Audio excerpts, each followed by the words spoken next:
শুভ সন্ধ্যা। Share বাজারের মূল খবর ডেইলি মার্কেট আপডেটে আপনাদের স্বাগতম। সূচক টানা চতুর্থ দিনেও গ্রিন জোনে ছিল এবং 32.94 পয়েন্ট বা 0.63% বৃদ্ধি পেয়ে 5268 পয়েন্ট হয়েছে। বাজারে লেনদেনের পরিমাণ ছিল 607 কোটি টাকা, যা আগের দিনের তুলনায় 11.56% বেশি।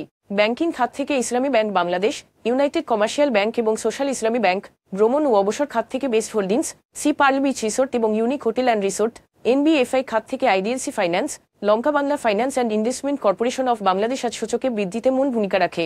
খাতভিত্তিক লাভ লোকসানের হিসেব অনুযায়ী ব্যাংকিং খাতে আজ সর্বোচ্চ 2.59% এবং আইটি খাত থেকে দ্বিতীয় সর্বোচ্চ 2.21% মূল্য বৃদ্ধি পায়। অন্যদিকে টেক্সটাইল খাতে আজ সর্বোচ্চ 0.89% মূল্য হ্রাস পায়। মূল্য বৃদ্ধি পাওয়া শীর্ষ 20-এ আজ ব্যাংকিং খাতে 11টি কোম্পানি রয়েছে। Bashundhara Paper Mills, Sea pearl beach Resort and Spa এবং আরামিত সিমেন্ট আজ সর্বোচ্চ লাভ করেছে, যেখানে Khulna Printing and Packaging, Zaheen Spinning এবং নিউ লাইন ক্লোথিংস আজ সর্বোচ্চ মূল্য হারায়। তবে এই শেয়ারগুলোর মূল্য পরিবর্তনের জন্য কোনো মূল্য সংবেদনশীল তথ্য জানা যায়নি।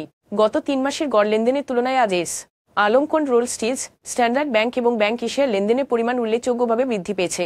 তবে উল্লেখিত শেয়ারগুলোর লেনদেন বৃদ্ধি স্বাভাবিক কোন কারণ জানা যায়নি। আজকের শীর্ষ দুটি খবর। বাংলাদেশের তৈরি পোশাক রপ্তানি আয় 2024-2025 অর্থবছরের অক্টোবর-ডিসেম্বর সময়ে 10.36 বিলিয়ন মার্কিন ডলারে পৌঁছেছে, যা বছরে 18.6% প্রবৃদ্ধি প্রতিফলিত করে।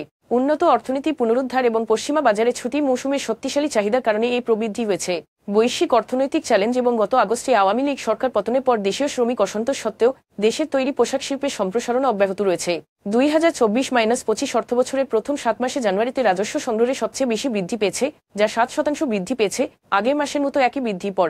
জুলাই-আগস্ট মাসে ছাত্র নেতৃত্ব আন্দোলন এবং পরবর্তী রাজনৈতিক অস্থিরতা যা ব্যবসায়িক কার্যক্রমে ধীরগতি সৃষ্টি করেছিল, তা ধীরে ধীরে কমে যাচ্ছে, যার ফলে রাজস্ব সংগ্রহে উন্নতি হয়েছে।